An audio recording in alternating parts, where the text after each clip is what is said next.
Oh, okay. Uh, you can have one ex parte emergency domestic violence protection order. Yes. Because of arrest, right? Or somebody runs into the court and says that it's whatever they say, right? But after that, the respondent is given notice of all court hearings. Yes. You can never have an emergency dissolution of marriage where there is no court hearing. Now, I know, okay, these Superior Court case dockets that you don't think are important could be important enough for me to have you put in prison for the fraud.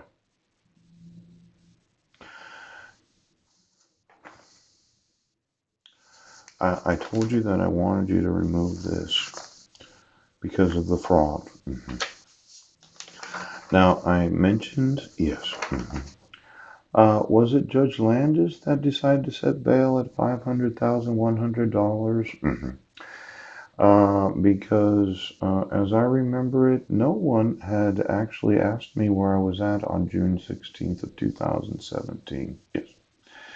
And the deputy prosecuting attorney took it upon himself to file the two-count criminal complaint. Yes. But was it really lawful for my public defender to call me on his business phone?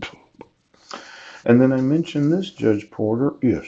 Is this your signature or is it Y's signature? Because I thought that when I got arrested, this is an incomplete document. Nobody certified that they arrested me.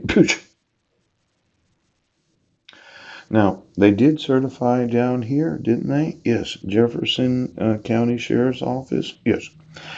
And this was entered into the NCIC, WACIC. Yeah. Wanted person. Yeah. But it was received by PENCOM, but it wasn't entered into that. Mm-mm. These warrants for the arrest of individual, do they go into the Washington State Criminal Information? Or do you just serve somebody when you decide to arrest them in a town other than where they actually reside? Now, I know the Sequim Police Department, okay. They interviewed me, Officer Larson? Yes. And I wasn't in Sequim, Washington, traffic violation? Yes. And you would not admit the evidence that I wasn't there? Yeah. You wouldn't allow me to file a false police report? You refused to remove the protection order. And then you didn't enter into the, oh, it goes there automatically? Oh, is that what it does? Yeah.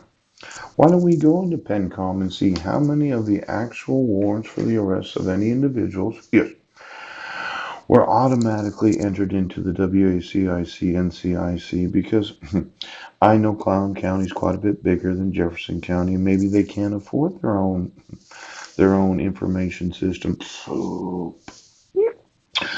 But I thought the city of Sequim, yes, Clallam County in the state of Washington, was intentionally arresting me for crimes I didn't commit, yes, for violating a protection order that was issued for 48 days. As if you don't have to enforce the RCWs before you issue court orders. Now I'm going to want my sons, and for those of you, oh, Judge Porter, yes. This whole idea of not certifying that I was arrested, yes, it makes it difficult for me because if I was arrested, right, put in jail for 27 days. I sent you a screen print of the RCWs about the fraudulent use of mental health directives. Yes. Now let's say, yeah, nobody certified that I was actually arrested. Wasn't put in PENCOM. No. And Paul was just going to disappear in the netherworld of Western State Hospital. Ouch. And no one would know where I'm at. Now, they might do this certifying that the person was arrested. Yes. So that other individuals that look at the WACIC or NCIC, yeah, would know that somebody was taken off the street, that there no longer was a warrant for their arrest. But as the individual that was put in jail for 27 days, yes, for failing to appear in court when Judge Porter requested my appearance in court 2 judicial days before the court hearing, I think that there was the possibility, yes, that you could have fraudulently created a mental health evaluation, yeah, and you could have had me admitted to Western State Hospital, yes, and there wouldn't have been a person anywhere on the planet that would have known where the fuck I was. Now, I was going to be one of those tragedies of the county, wasn't I? Where you somehow lost me. We don't know where you went. Now, there was a good possibility of that, Judge Porter. When I was in jail for 27 days, yes. And I actually did tell the evaluator that I did not get any notice of court hearings, as if when you violate the civil rights of American citizens, yes, the easiest way to handle the problem is to deprive them of a speedy trial. Yes. Deprive them of admitting evidence proving their innocence. Yes. Disallowing them to call any witnesses in their favor. Right. And then requesting their presence in court without a notice of jurisdiction from the state of Washington. And then issue a warrant for their arrest where you arrest them in a different city. Yes. Where no one certifies that the individual was arrested. Which you leave them on the PENCOM system for the whole. You decide to pay an individual from Western State Hospital to say the person is schizophrenic and bipolar. And then somehow they get transported to a facility where they're never seen again. Oh.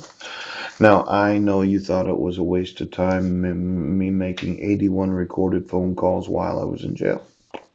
Approximately 3 a day. I talked about unreasonable and vexatious court hearing. I wanted to admit those 81 recorded phone calls while I was in jail. Yes, as evidence that you as a judiciary thought that you'd keep yourselves out of prison by getting rid of me. Yes.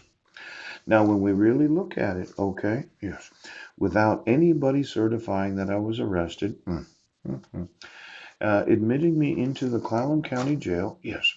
If I had just sat there for 27 days and never attempted to contact my public defender, yes, didn't put on the recorded line 81 different times, yes, that my rights are being violated, you could have probably had that same individual from Western State Hospital, yes, create a fraudulent mental health directive, yes, where I should be transported immediately to a mental facility, yes, and then you could have doped me up for the rest of my fucking life.